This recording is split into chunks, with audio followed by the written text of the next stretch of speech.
நம்மளா இந்த மாதிரி ஸ்டேஜ் நன்றி சொல்றதுக்கான மேடை. ஏன்னா ஒரு ஒரு படம் எடுக்கிறதுக்கு நிறைய உழைப்பு தேவை. அந்த உழைப்பு வந்து ஒரு சிலருடைய விஷன் மேல மற்ற எல்லாரும் பிளைண்டா வைக்கிற ஃபெய்த், அது அந்த அந்த ஃபெய்த் தான், அந்த உழைப்பு தான் வந்து அந்த படத்தை கம்ப்ளீட் பண்ணோம். அண்ட் நாங்க இந்த படத்துக்கு, அதாவது இந்த கதைக்கு, படம் இல்லை, விடுதலைன்ற இந்த கதைக்கு ஒர்க் பண்ண ஆரம்பிச்சது வந்து டிசம்பர் 2020.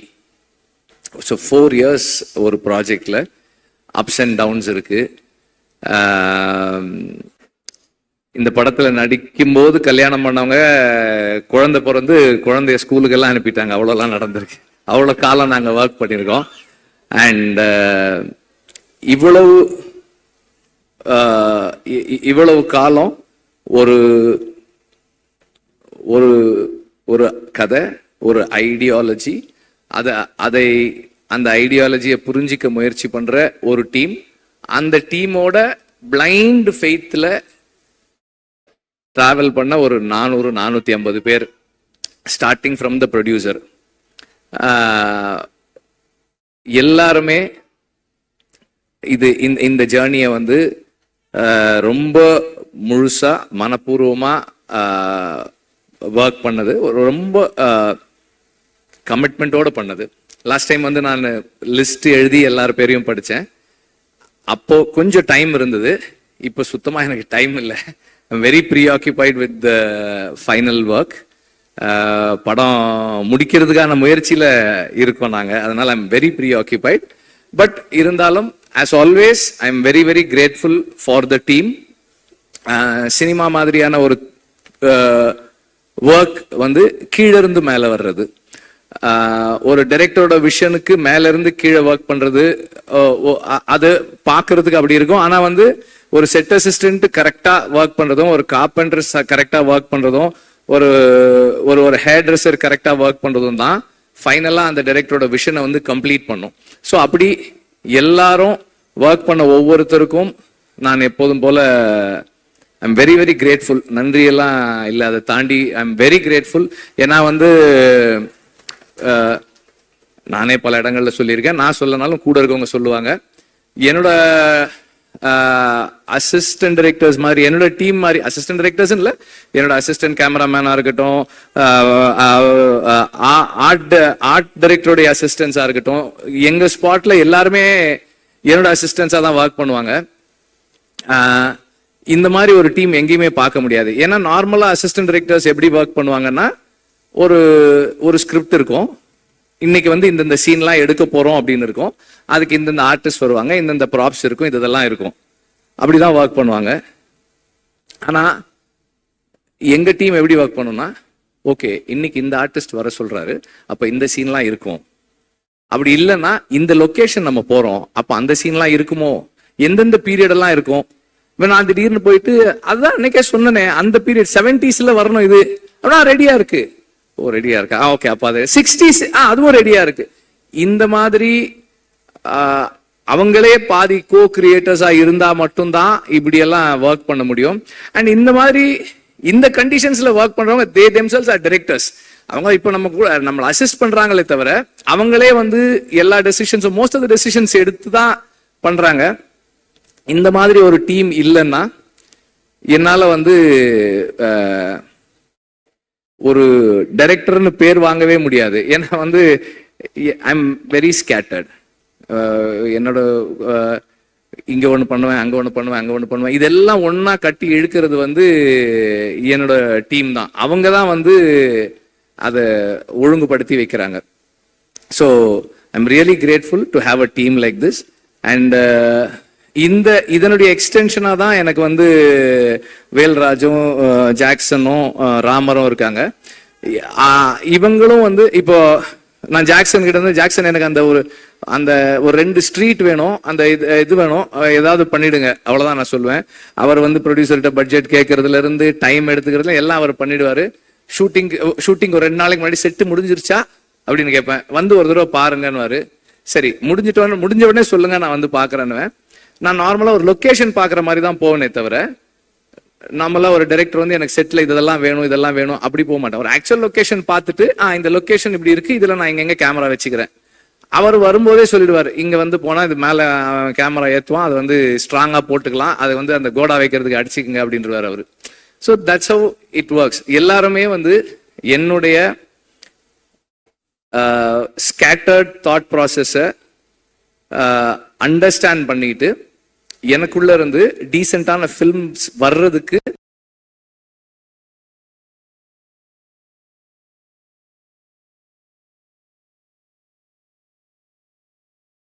பண்றாங்க. So I'm very grateful to have a team like this. இந்த டீம்ல மை என்ன சொல்றது, என்னுடைய my greatest gratefulness is to have Raja sir in this team. ஏன்னா வந்து நார்மலா வந்து மியூசிக் நான் ஜிவியோட ஒர்க் பண்ணியிருக்கேன், சந்தோஷோட ஒர்க் பண்ணியிருக்கேன். சந்தோஷ் ஒரு மாதிரி ஒர்க் பண்ணுவாரு, ஜிவி ஒரு மாதிரி ஒர்க் பண்ணுவாரு. ராஜா சார் வந்து சரி வெற்றிமாறன், நீங்க வந்து நாளை காலையில 9 o'clock வந்துருங்க. நான் 9:10 போனேன்னா ஒரு இந்தாங்க இதை கேளுங்கன்னு 4 டியூன் ஆல்ரெடி பண்ணிட்டு இருப்பாரு. அந்த 10 minutesல 4 டியூன் ரெடி பண்ணி வச்சிருப்பாரு அவரு. And he is very punctual, which is little என்ன சொல்றது, எனக்கு அவ்வளவு கன்வீனியன்ட் கிடையாது, அது கொஞ்சம் இன்கன்வீனியன்டா இருக்கு எனக்கு.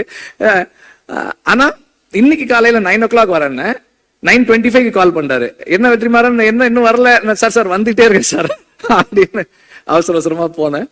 ஸோ எனக்கு வந்து ஒரு அந்த மியூசிக் சைட்ல எனக்கு எதுவுமே கவலையே இல்லை. நான் யோசிக்கவே மாட்டேன். அவர் சார் இந்த மாதிரி ஒரு சாங் சார், ஓகே, இந்த மனசுல சாங் அப்படிதான். ஒரு சார் நான் வந்து ஒரு சீக்வன்ஸ் பண்ணிருக்கேன் சார், ஐ திங்க் ஒரு சின்னதா ஒரு சாங் இருந்தா நல்லா இருக்கும்னு எனக்கு தோணுது சார், அந்த சீக்வன்ஸ் காட்டுறேன் அப்படின்னா. சரி காட்டுங்கன்னாரு. நான் காமிச்சேன். அதுல இந்த ப்ரொட்டாகனிஸ்ட் வந்து அந்த ஃபீமேல் ப்ரொட்டாகனிஸ்ட் லீட் கிட்ட ப்ரொட்டாகனிஸ்ட் அவன் பேசிட்டு இருக்கான். பேசும்போது எனக்கு இந்த இடத்துல பேசலாமான்னு தெரியல, ஆனா பேசாம இருந்தா ஒரு மாதிரி இருக்கு, ஒரு மாதிரி அன்கம்ஃபர்டபுளா இருக்கு அப்படின்னு சொல்லி அவன் சொல்லுவான். அந்த சீன்லாம் பார்த்தாச்சு. ஒரு 2 days கழிச்சு ரெக்கார்டிங் கம்போசிங் உட்காரலான்னு சொன்னாரு. ஒரு 5-6 டியூன்ஸ் கம்போஸ் பண்ணிட்டு அதுல ஒரு சீன் ஒரு டியூன் டிசைட் பண்ணோம். நெக்ஸ்ட் மார்னிங் அவர் கால் பண்ணாரு. இல்ல வெற்றிமாறன், நான் அதை யோசிச்சேன், நான் வேற ஒண்ணு பண்ணிருக்கேன், நீங்க வாங்க அப்படின்னாரு. ஆக்சுவலா நான் அவருக்கு காமிச்சேன், எனக்கு அந்த சீன் மறந்துருச்சு. இவர் டியூன் பண்ணிட்டு லிரிக் எழுதிட்டாரு. மனசுல ஒரு மாதிரி இருக்கு அப்படின்னு, ஒரு மாதிரியா இருக்கு, நல்லா இருக்கு சார். அப்ப சொன்னாரு, அந்த சீன்ல அவன் சொல்றான்ல அதனாலதான் அது அப்படின்றாரு. சோ அது எனக்கு வந்து ரொம்ப ஆச்சரியமா இருக்கும். நான் அசிஸ்டன்ட் டைரக்டரா ஒர்க் பண்ணும் போதே நோட் பண்ணிருக்கேன். ராஜா சார் வந்து ரீல் ஒரு தடவை பார்ப்பாங்க, பார்த்துட்டு நோட்ஸ் எழுத போயிட்டு திரும்பி வந்து இன்ஜினியர்கிட்ட சொல்லுவாரு, அந்த 24வது அடி 14th ஃப்ரேம்ல இருந்து சிங்க் ஸ்டார்ட் பண்ணுங்கன்னு. கரெக்டா அங்க இருந்து வச்சா அந்த மியூசிக் கரெக்டா இருக்கும், அந்த சேஞ்ச் ஓவர் கரெக்டா இருக்கும். ஸோ அவ்வளோ மெமரியோட அவ்வளோ ஷார்ப்பா ஒர்க் பண்ணுவாரு. அதை நம்ம நேர்ல பார்க்கும்போது, பக்கத்துல இருந்து பார்க்கும்போது அந்த மைண்டை அண்டர்ஸ்டாண்ட் பண்றது வந்து it is a great experience அப்படிதான் சொல்லலாம். எனக்கு ரொம்ப அண்ட் எல்லாரும் சொன்னதோட எக்ஸ்டென்ஷனா ராஜா சார் பேசுறத, அவங்க எல்லாம் பேசுறத கேட்பாங்க. நான் அவருக்கு தெரியாம எப்போ போனாலும் இந்த கேமரா ஆன் பண்ணிட்டு அப்படியே வச்சுட்டே உட்காந்துட்டே இருப்பேன். எல்லாம் ரெக்கார்ட் பண்ணி வச்சிருக்கேன். ராஜா சார் வந்து கீபோர்ட்ல அந்த ஹார்மோனியம்ல உட்கார்ந்து அந்த டியூன் எப்படி வருதுன்றதெல்லாம் இருக்கு, எடுத்து வச்சிருக்கேன் நானு. I really enjoy the privilege. I feel it's a privilege எனக்கு. அண்ட் அவர் வந்து எனக்கு நிறைய ஸ்பேஸ் கொடுக்குறாரு.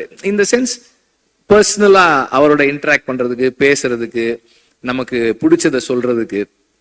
அப்புறம் வந்து ராஜா சார் கிட்ட நான் பார்த்ததோட ஒரு விஷயம் என்னன்னா, நம்ம ஒரு சாங் பண்றோம், அந்த நேரம் நமக்கு அது கரெக்டா இருக்கு.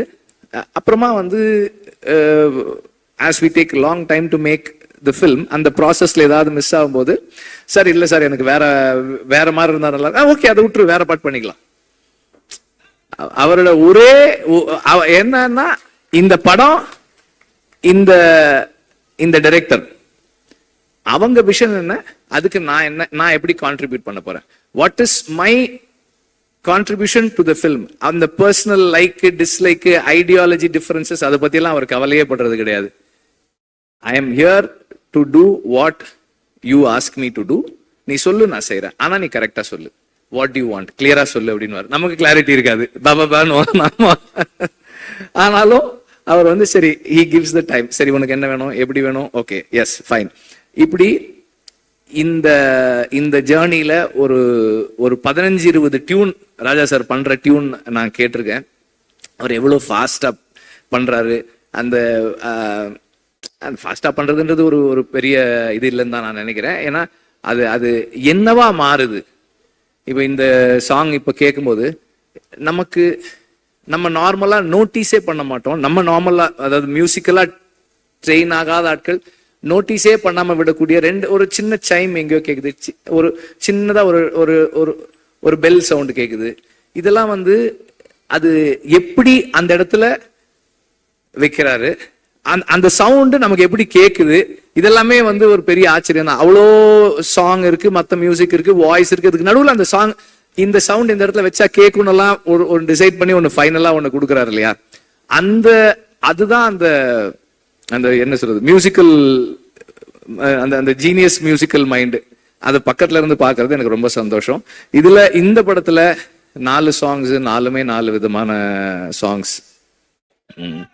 ஸோ ஒரு இந்த ஜேர்னில எனக்கு ராஜா சாரோட இருந்து அவரோட இன்டராக்ட் பண்றதுக்கான ஆப்பர்ச்சுனிட்டின்றது என்னுடைய லைஃப்ல, பர்சனல் லைஃப்ல என்ன நான் இம்ப்ரூவ் பண்ணிக்கிறதுக்கான ஒரு பெரிய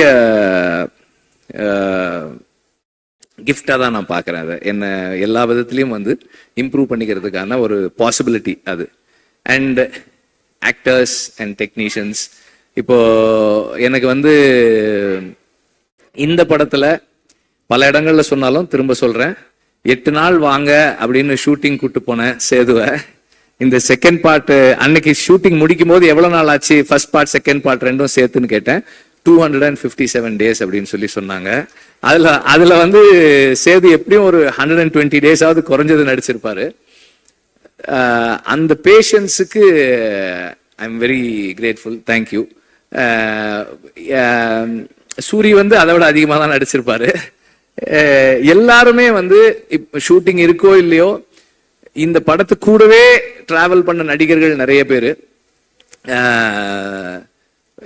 அப்புறம் அசிஸ்டன்ட் டைரக்டர்ஸ் கேட்டா சொல்லுவாங்க, எங்க டீம்ல வந்து ஒரு 2-3 பேர் வந்து தோழர்னு கூப்பிட்டு பழகின ஆட்கள். இன்னைக்கு வந்து எல்லாரையுமே தோழர்னு தான் கூப்பிடுறாங்க. அவ்வளவு பெரிய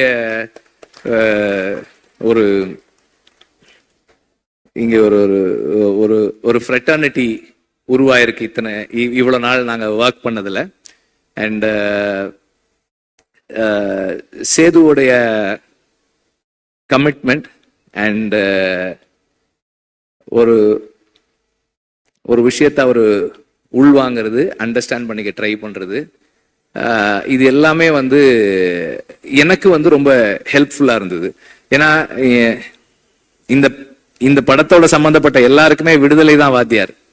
விடுதலை தான் எல்லாருக்குமே கத்து கொடுத்துக்கிட்டு இருக்கு, இன்னும் கத்து கொடுத்துக்கிட்டு இருக்கு, இன்னும் கத்து கொடுக்க போகுது. ஸோ நான் இந்த படத்துக்காக நிறைய பேரோட பேசி படிச்சு தெரிஞ்சுக்கிட்டு அதை எல்லாரோடையும் ஷேர் பண்ணும்போது எவ்வளவு அவங்க அதை உள்வாங்குறாங்கன்றத பொறுத்து தான் என்னோட லேர்னிங் என்னவா இருக்குன்னு என்னால தெரிஞ்சுக்க முடியுது. ஸோ அந்த மாதிரி தொடர்ந்து இந்த படம் எல்லாருக்கும் எனக்கு நிறைய கத்து கொடுத்துக்கிட்டு இருக்கு. இன்னும் படம் ஃபைனல் ஸ்டேஜஸ்ல இருக்கு, முடிக்கிறதுக்காக ஒர்க் பண்ணிட்டு இருக்கோம். அது முடியும் போது இன்னும் நிறைய கத்துக்கிட்டு இருந்திருப்போம்னு நான் நம்புறேன். அண்ட் இந்த மியூசிக் ஸ்டேஜ்ன்றதால எக்ஸ்ட்ரா ஒன்னு என்ன சொல்ல விரும்புறேன்னா, நான் வந்து இந்த படத்தோட பேக்ரவுண்ட் ஸ்கோர் செஷன்ஸை பார்க்கறதுக்கு ரொம்ப எக்ஸைட்டடா வெயிட் பண்ணிட்டு இருக்கேன். ராஜா சார் வந்து அதை எப்படி என்ன பண்ண போறாங்க அப்படின்னு பாக்குறதுக்கு ரொம்ப ஆர்வமா இருக்கேன். சீக்கிரம் வரேன் சார், எடுத்துட்டு வரேன் சார், சீக்கிரம் வரேன். அண்ட் நம்பர் ஆஃப் டேஸ் கேட்கும் போதே வந்து தெரியும் எவ்வளோ சேலஞ்சிங்கானதுன்னு. 257 நாள் ஷூட்டிங்கு.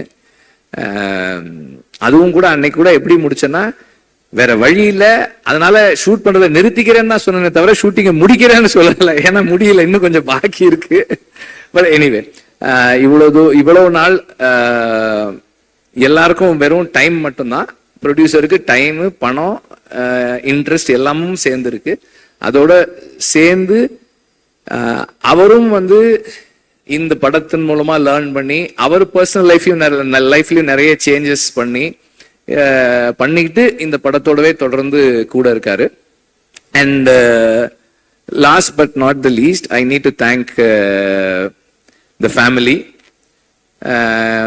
என்னோட பசங்க பூந்தென்றல், கதிரவன் அண்ட் ஆர்த்தி, அப்புறம் அம்மா, அக்கா, அவங்க 2 பேரும் இங்க இருக்காங்க. அவங்களுக்கு அப்புறம் என்னுடைய all the friends, again my team, எல்லாருக்கும் என்னுடைய நன்றியை தெரிவிச்சுக்கிறேன். நீங்க எல்லாம் யாருமே பேசல மஞ்சு வாரியரை பத்தி. அவங்க இல்லாததால நம்ம யாரும் பேசவே இல்லை. அவங்களையும் அந்த மாதிரி தான் கூப்பிட்டேன். சும்மா ஒரு கெஸ்ட் ரோலு ஒரு 3 நாள் வரீங்களான்னு தான் கூப்பிட்டேன். ஓகே, நாங்க 3 சீன் சொன்னேன்னு நினைக்கிறேன். 3 சீன் சொன்னேன். இப்போ 2 பாட்டு இருக்கு அவங்களுக்கு படத்துல வந்து she plays a very important role. அவங்களோட அசுரனுக்கு அப்புறம் அவங்களோட ஒர்க் பண்றோம். இந்த commitment again she brings in. அந்த ஒரு கேரக்டருக்கு அவங்க கொடுக்குற லைஃப், அதுவும் வந்து ரொம்ப ஸ்பெஷலானது. இந்த ரோல் வந்து உண்மையிலேயே வந்து ஒரு ஸ்பெஷலான ரோல் தான் அது.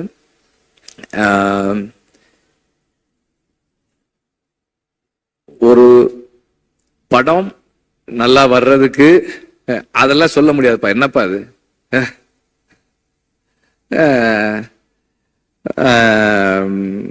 அவர் என்னுடைய நண்பர். அவர் ஒரு கம்பெனி வச்சிருக்காரு. அது என்ன கம்பெனி அது? இந்தியன் ஏதோ சேஃப்டி கம்பெனி, ஒரு கம்பெனி, இந்தியன் சினிமா சேஃப்டி கம்பெனின்னு ஏதோ ஒரு கம்பெனி வச்சிருக்காரு அவரு. எங்க படத்துல வந்து இந்த காட்டுல ஷூட்டிங் பண்ணும்போதெல்லாம் அவங்க வந்து அந்த சேஃப்டிக்காக ஒர்க் பண்ணாங்க, அந்த க்ரூ மெம்பர்ஸோட சேஃப்டிக்கு. அதை பத்தி சொல்றாரு அவர்.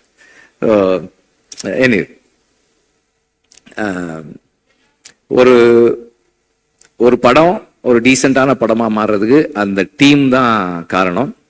அண்ட் அந்த டீம்ல வந்து திரும்ப ரிப்பீட் பண்றேன், assistant directors, assistant cameraman and art department assistant, managers, production assistants, எல்லாருமே வந்து அதுல இருக்கிறவங்க.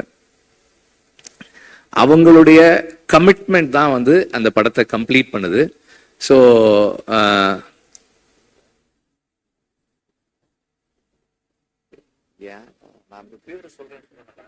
நான் தான் யார் பேரும் சொல்லன்னு சொல்லிட்டேனடா. ஏன்டா? எல்லாரும் டீம்னா எல்லாரும் தானடா,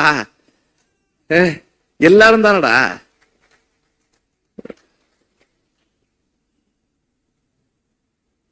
தேங்க்யூ.